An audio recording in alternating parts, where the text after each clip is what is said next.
বারবার যোগাযোগ করেছি যে আপনারা দ্রুত ডাকসু নির্বাচনের রোড ম্যাপ ঘোষণা করুন। ডাকসু নির্বাচন দ্রুততম সময়ের মধ্যে দিতে হবে এবং যে সংস্কার, যতটুকু সংস্কার প্রয়োজন একটা নির্বাচন সংগঠিত করার জন্য, সেই সংস্কারটুকু করে যাতে ডাকসু নির্বাচন দিয়ে দেওয়া হয়, এই অনুরোধ কিন্তু আমরা প্রশাসনকে 5ই আগস্টের পর থেকে করে আসতেছি। আপনারা জানেন যে 36 জুলাই বিপ্লবের পরে আমাদের ঢাকা বিশ্ববিদ্যালয়কে কেন্দ্র করে ব্যাপক আশা এবং আকাঙ্ক্ষার সৃষ্টি হয়েছে। পুরো বাংলাদেশের পথ দেখায় ঢাকা বিশ্ববিদ্যালয়। তো আপনারা জানেন যে শেখ হাসিনার পতনের, ফেসিবাদী সিস্টেমের পরিবর্তনের যে আন্দোলনের পাটাতন, সেটা এখান থেকেই শুরু হয়েছে, ঢাকা বিশ্ববিদ্যালয় থেকে। এবং আমরা চাই বাংলাদেশের রাষ্ট্র কাঠামোর মেরামতের যে পথ নির্দেশ, সেটা যেন ঢাকা বিশ্ববিদ্যালয় থেকেই শুরু হয়, এবং যেটার অন্যতম একটা মাধ্যম হচ্ছে গিয়ে ডাকসু।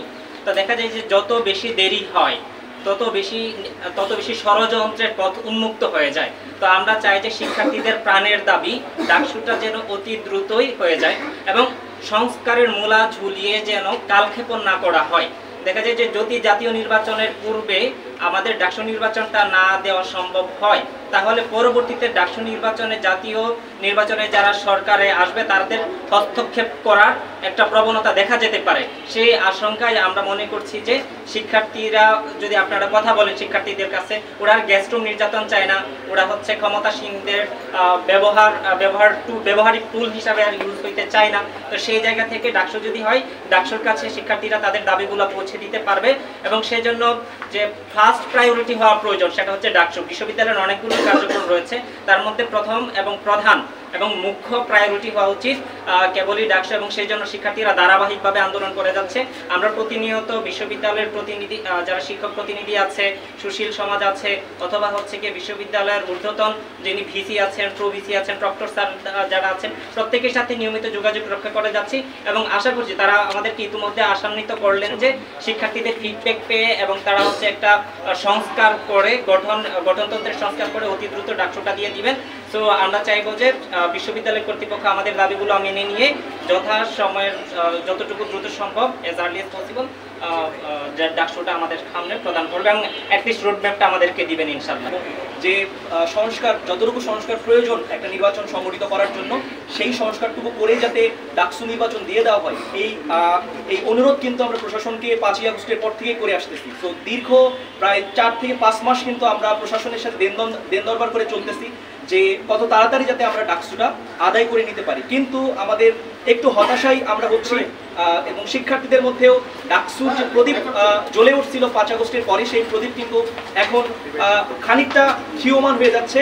কারণ প্রশাসনের সাথে আমরা বারবার কথা বলা সত্ত্বেও তাদের যে ধীরগতি, এই ধীরগতি আমাদের শিক্ষার্থীদের জন্য একটা অসহিষ্ণুতার বার্তা দিচ্ছে। আমরা চাই যে আমাদের যে জাতীয় নির্বাচন রয়েছে, সেই জাতীয় নির্বাচনের আগেই যাতে আমাদের ডাকসুটা আমাদের কমপ্লিট করতে হবে। কারণ আমরা খুব ভালো করেই জানি যে যে দল ক্ষমতায় থাকে সেই দলের ছাত্র সংগঠন ঢাকা বিশ্ববিদ্যালয়ের শিক্ষার্থীদেরকে দমন করে, নিপীড়ন করে এবং তার দলের মানে এজেন্ডা বাস্তবায়ন করার জন্য ঢাকা বিশ্ববিদ্যালয়ের শিক্ষার্থীদেরকে ব্যবহার করে, ঢাকা বিশ্ববিদ্যালয়ের জমিনকে ব্যবহার করে তাদের যে রাজনৈতিক পাটাতন সেটা শক্তিশালী করার চেষ্টা করে। কিন্তু আমরা 5 আগস্টের পরে এই ধরনের কোনো ধরনের রাজনৈতিক পাটাতন হিসেবে ঢাকা বিশ্ববিদ্যালয়কে ব্যবহার করতে দিতে চাই না। এর ফলশ্রুতিতেই কিন্তু আমরা ডাকসু চাচ্ছি, যাতে করে সকল শিক্ষার্থীদের মতামতের ভিত্তিতে একটা নেতৃত্ব উঠে আসে এবং এই নেতৃত্বই ঢাকা বিশ্ববিদ্যালয় সহ বাংলাদেশকে পথ দেখায়। তাই আমরা দ্রুততম সময়ের মধ্যে ভিসি স্যার সহ সকল দায়িত্ববর্গ ব্যক্তিবর্গের কাছে আমাদের বিনীত অনুরোধ থাকবে, কোনো ধরনের কালক্ষেপণ করবেন না আপনারা। শিক্ষার্থীদের যে ইমোশন রয়েছে সেই ইমোশন নিয়ে খেলবেন না। আমরা 2000 মানুষের রক্তের পেরিয়ে আমরা এই একটা সময় উপস্থিত হয়েছি। ঢাকা বিশ্ববিদ্যালয়কে আর যাতে কখনোই এই ডাকসুবিহীন থাকতে না হয় সেটা নিশ্চিত করার জন্য বিনীত অনুরোধ জানাচ্ছি। বারবার যোগাযোগ করেছি যে আপনারা দ্রুত ডাকসু নির্বাচনের রোড ম্যাপ ঘোষণা করুন। রোড ম্যাপ ঘোষণা করা তো মানে এইটা নয় যে আপনারা নির্বাচন কবে দিচ্ছেন সেটা বলা। রোড ম্যাপ ঘোষণা করা মানে হচ্ছে আপনারা বলবেন যে কতদিনের মধ্যে আপনারা সংস্কার করতে চান, কতদিনের মধ্যে আপনারা নির্বাচন দিতে চান, কতদিনের মধ্যে আপনারা তফসিল ঘোষণা করতে চান। সেই সময়সীমাটুকু, রোড ম্যাপটুকু, রূপরেখাটুকু আমরা তাদের কাছে বারবার প্রত্যাশা করা সত্ত্বেও আমরা বারবার ব্যর্থ হয়েছি। যতবারই আমরা এসে যোগাযোগ করেছি ততবারই বিশ্ববিদ্যালয় প্রশাসনের পক্ষ থেকে বলা হয়েছে যে কিছুদিনের মধ্যেই ডাকসু নির্বাচনের রোড ম্যাপ ঘোষণা করা হবে, কিন্তু বরাবরই আমরা হতাশ হয়েছি। তবে বিশ্ববিদ্যালয় প্রশাসন আমাদেরকে আশ্বস্ত করেছেন, তারা বিভিন্ন কাজ করে যাচ্ছেন। আমরা গত জানুয়ারির মাঝামাঝিতে বিশ্ববিদ্যালয় প্রশাসনের কাছে অনুরোধ করেছিলাম আপনারা গঠনতন্ত্র সংস্কার করার জন্য ইনস্টিটিউশনাল ইমেইলের মাধ্যমে বিশ্ববিদ্যালয়ের শিক্ষার্থীদের মতামত গ্রহণ করুন এবং সিনেটে যে ফেসিবাদের সিন্ডিকেট বডিতে ফেসিবাদের যে দোসর রয়েছে তাদেরকে কলঙ্কমুক্ত করে ফেসিবাদ মুক্ত সিন্ডিকেট বডি গঠন করে দ্রুত ডাকসু নির্বাচনের আয়োজন করুন।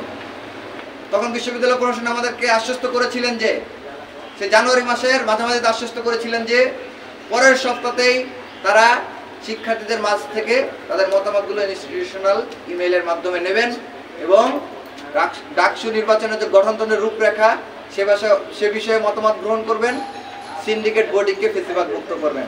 কিন্তু আমরা বিশ্ববিদ্যালয় প্রশাসনকে সেটিও অবগত করেছি যে আপনারা টালবাহানা না করে জুনের আগেই এবং রাজনৈতিক অস্থিরতা দেশে তৈরি হওয়ার আগেই কীভাবে ডাকসু নির্বাচন আয়োজন করা যায় সেভাবে সক্রিয় ভূমিকা পালন করবে। তারা আমাদেরকে আশ্বস্ত করেছে, আমরা আশাবাদী দ্রুততম সময়ের মধ্যে তারা রোডম্যাপ ঘোষণা করবেন। যদি সেটি ঘোষণা করতে তারা ব্যর্থ হন তাহলে আমরা খুব শীঘ্রই কঠোর কর্মসূচির দিকে যাব।